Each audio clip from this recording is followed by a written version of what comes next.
From CBS News Bay Area, this is the Evening Edition. A drive-by shooting in Fremont last night left 2 people dead.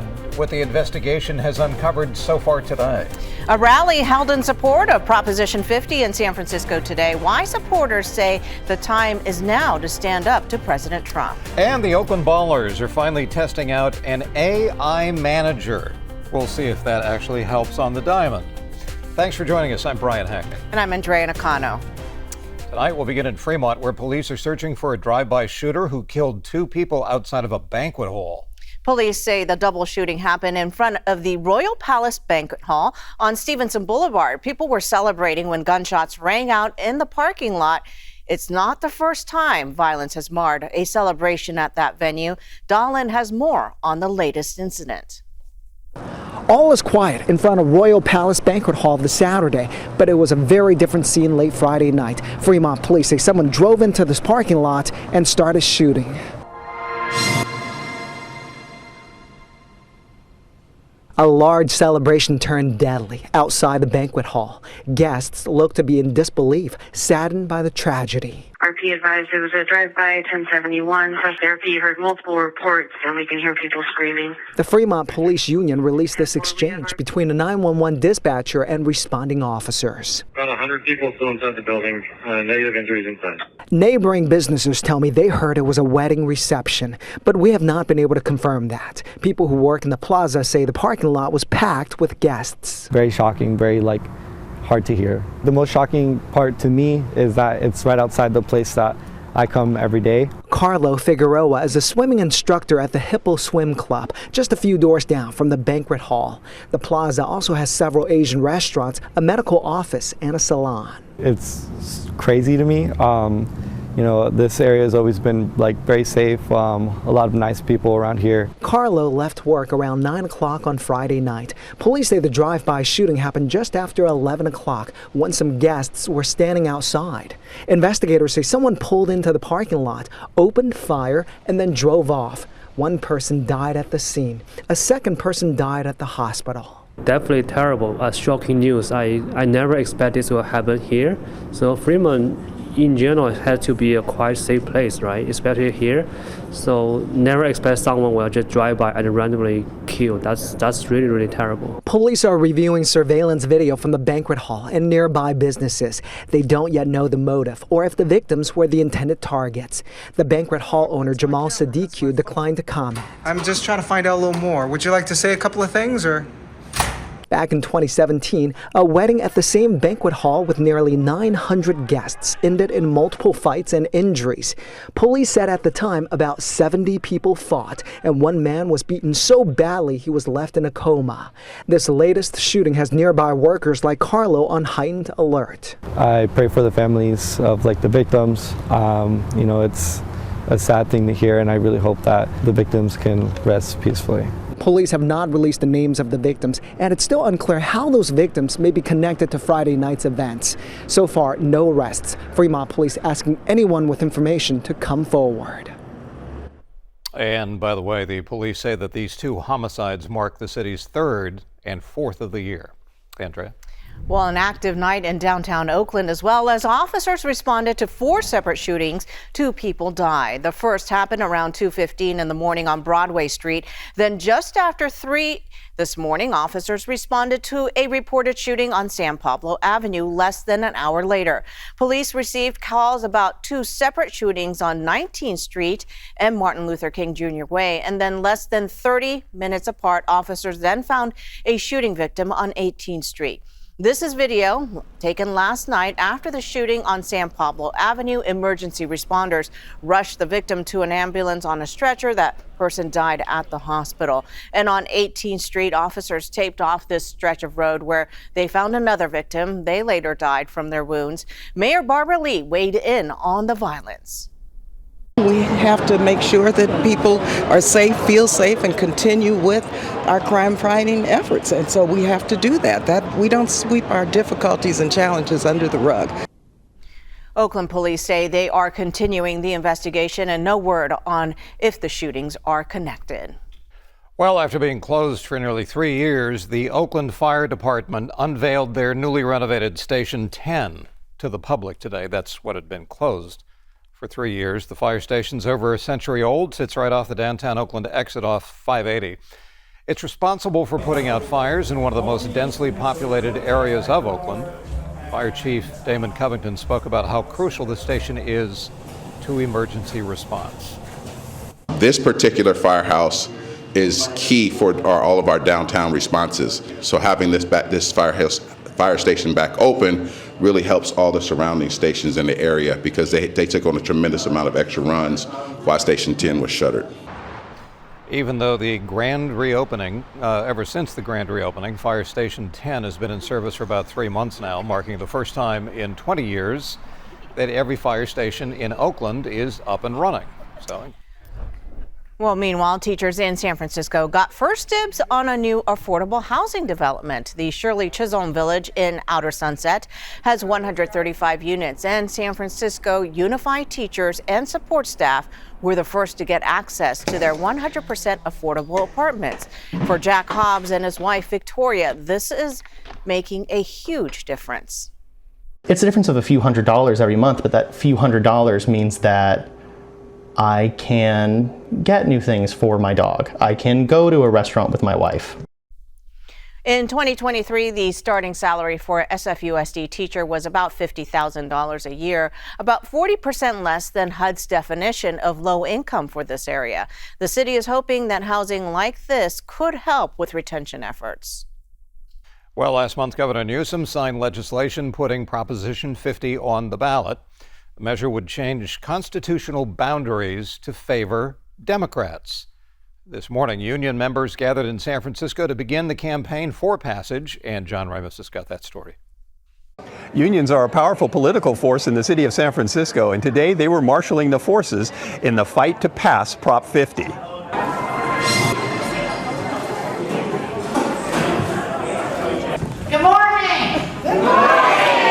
Union members met at the IBEW headquarters in San Francisco to begin a 2-month campaign blitz to pass Proposition 50 in time for the 2026 midterm elections. The measure would change California's congressional districts, potentially adding 5 new Democratic seats in response to the state of Texas doing the same thing in favor of Republicans. What the Republicans are doing in Texas shouldn't have to happen, but we cannot let Trump disrupt our political system. We have to fight fire with fire, and we have to use the resources that are available to us politically. California created a nonpartisan, citizen-led commission to handle redistricting in 2010 as a matter of electoral fairness. So Democrats are in the uncomfortable position of campaigning for a change that would essentially fix several districts in favor of their candidates. This is about saving our democracy, the integrity of our electoral system, and we didn't start this fight. They started the fight, and we're not going to get pushed around and let them take away the Medicare of those people up there in the North Country. It is in the northern counties where Republican voters will be gerrymandered into a district dominated by Democratic voters in Santa Rosa. And though the same tactic is being used in Texas, California Republicans are accusing Democrats of disenfranchising them. It's an absolute joke. They are absolutely out of touch with Californians. They couldn't care less about Californians. They care about their own personal and political agenda. When we do go out, we go out at least about 1,000 or 500 of us. So Boxinette King's agenda is, in fact, personal. She was out canvassing the neighborhood on behalf of her union. I'm with SEIU, and we out today for Proposition 50. But for her, it's not political. It's about the adult brother she cares for every day.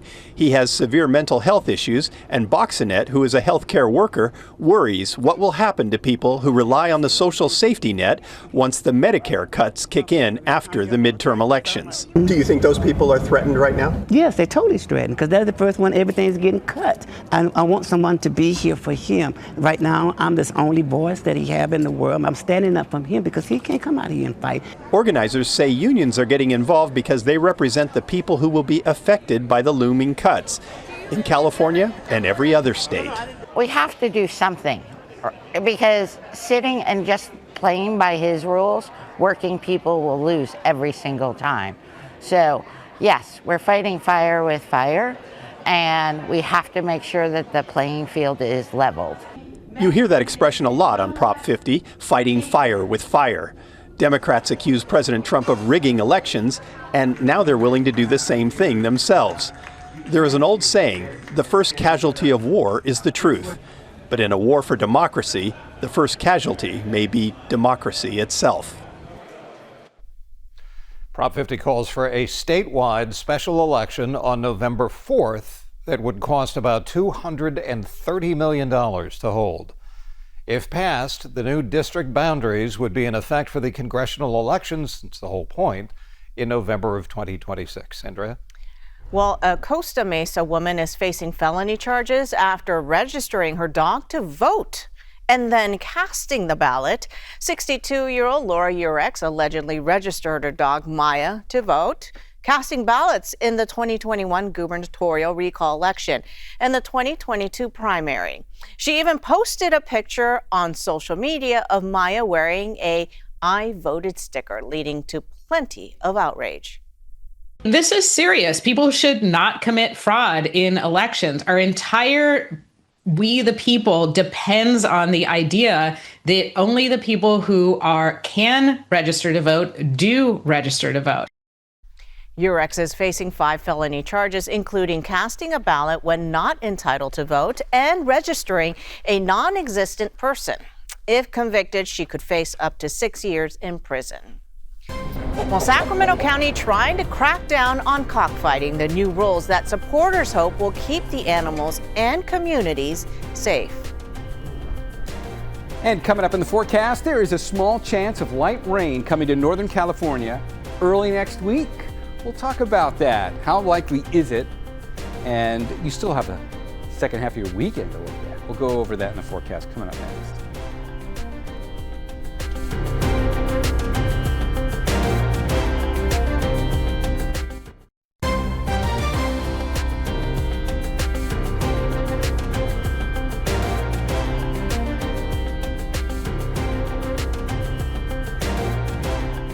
And welcome back. President Trump wants to change the name of the Department of Defense to the Department of War.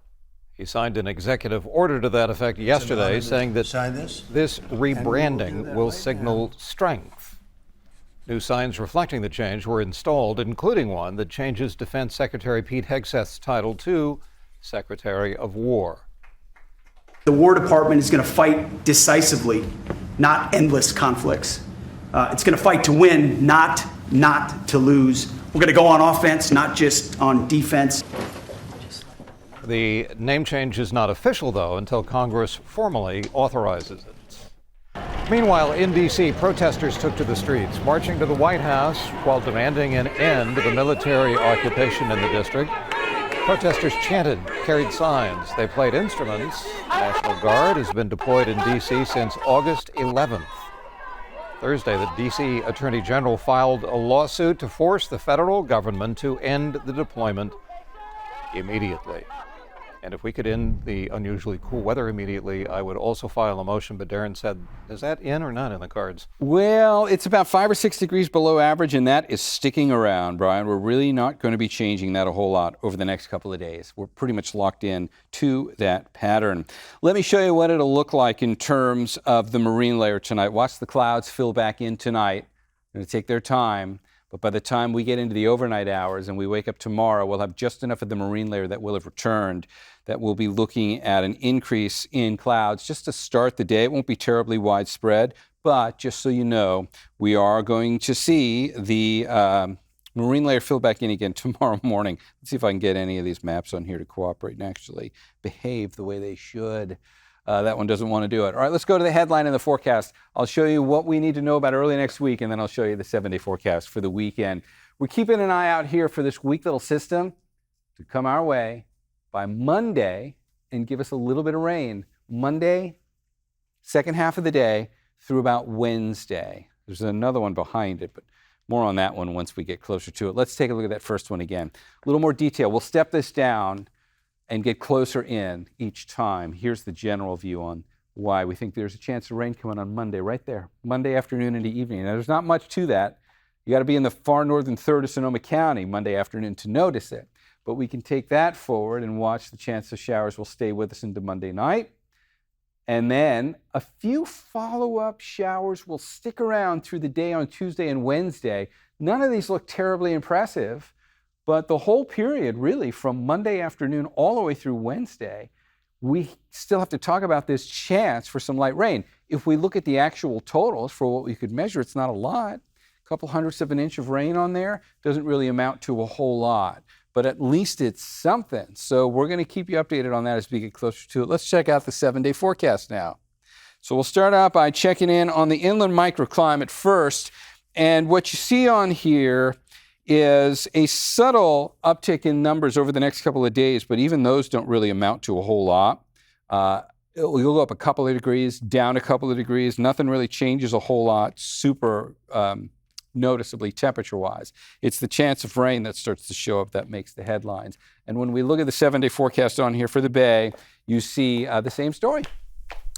We'll keep talking about this slight chance of rain late Monday through Wednesday. Didn't even really fill the terrariums much. And then the temperatures staying pretty much below average the whole 7-day forecast. The whole time, really. All right, Andrea, over to you. I second Brian's motion. We need warmer weather back. Thank you, Darren. Well, Sacramento County is considering a new ordinance to put an end to cockfighting in the area. Just last December, sheriff's deputies made a huge bust in Herald where they seized more than 200 birds. The new ordinance will limit the number of roosters a person can own to 5 in rural areas and 2 in residential areas with a permit. Supporters say this move could help make communities safer. Illegal gambling, narcotics trafficking, and the like. This is always the case that cockfighting is commingled with other criminal behavior. The beauty of an ordinance like this is that you can stop the problem really on the front end. You don't have to rate a fight in progress. Over 20 California counties currently have similar regulations in effect. Well, the Oakland Ballers are incorporating AI in today's game. Does that mean someone's job might be in jeopardy? We'll find out right after the break.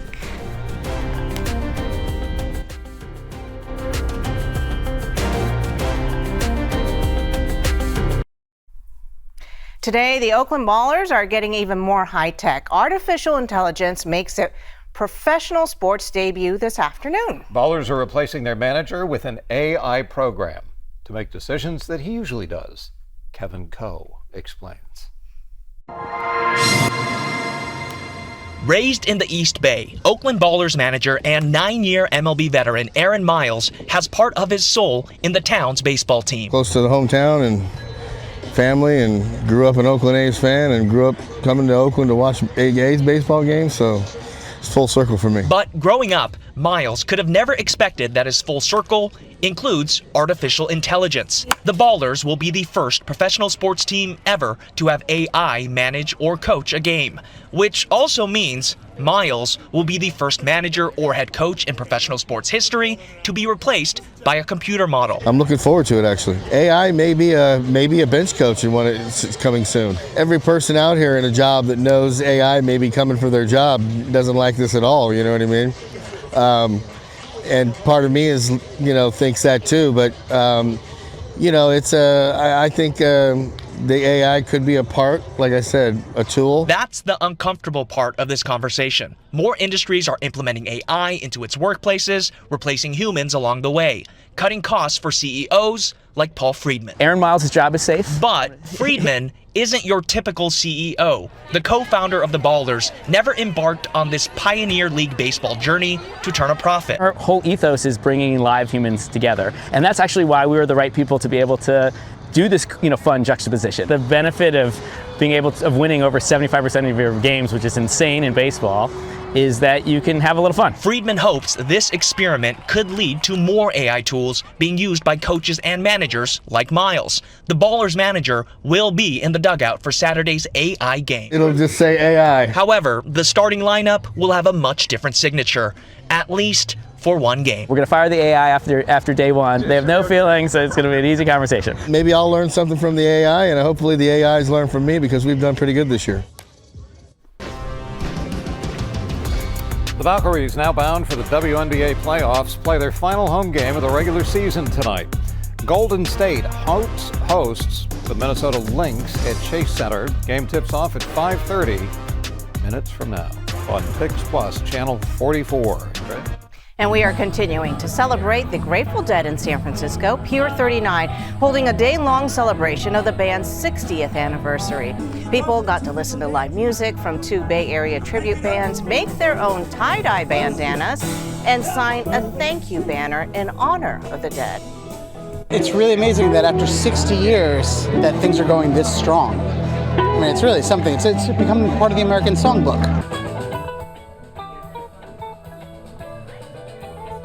Free and open to the public.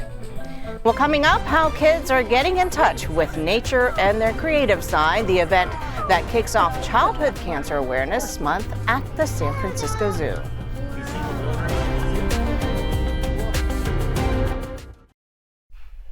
Welcome back. More than 3,400 visitors of all ages showed off their creativity at the San Francisco Zoo's second annual Art Safari. Kids and families worked on hands-on art stations led by actual Bay Area artists. And participants got to draw, fold, origami, and create sidewalk murals of some of their favorite animals. The event kicks off the start of Childhood Cancer Awareness Month in September.